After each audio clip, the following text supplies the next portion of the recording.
Sakit siya. Kasi may tendency sumakit na rin ng ulo mo dyan sa mga susunod eh. Yun nga po. Sige, wait lang. Magka-gloves lang tayo. Sige. Sige nga. Nga lang. Sara. Okay, gets ko na.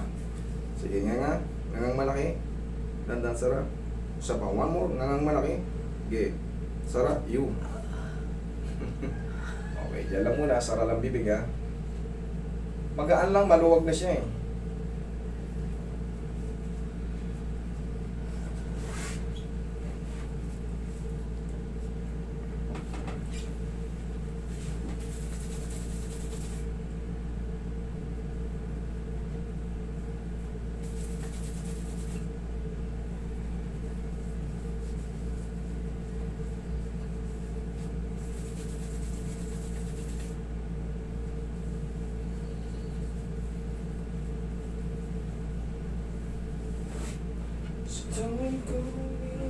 Okay, relax.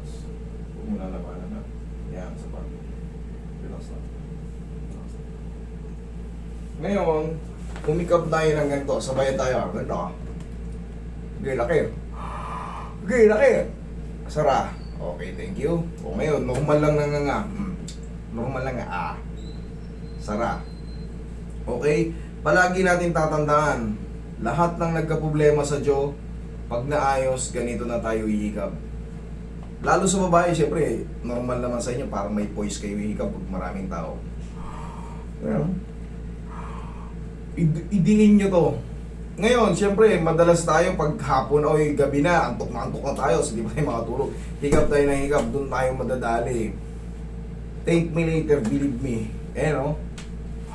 Kahit lakihan nyo, basta idiin nyo lang to, ganun. Kahit hindi nyo hawakan lang. Ano normal, gusto ko. Okay lang yun, basta walang pain. Okay, ulit. Go. Okay, laki pa. Yan. No, ngayon, ngumuya ka, testing mo. Tignan mo kung sasakit yan dito mo. Wala. Nawala. Ang tagal kong ininda to, sir. Ilang Thank buwan. you. November pa eh. Ano na ngayon? March na ngayon. Pero, tandaan nyo, dahil lumuwag na yung June nyo, yun lang palagi. Believe me. Hindi kayo mapapahamak dyan. Para ka lang may poise na hihikap kahit lalaki tayo. Okay? Thank you. Salamat.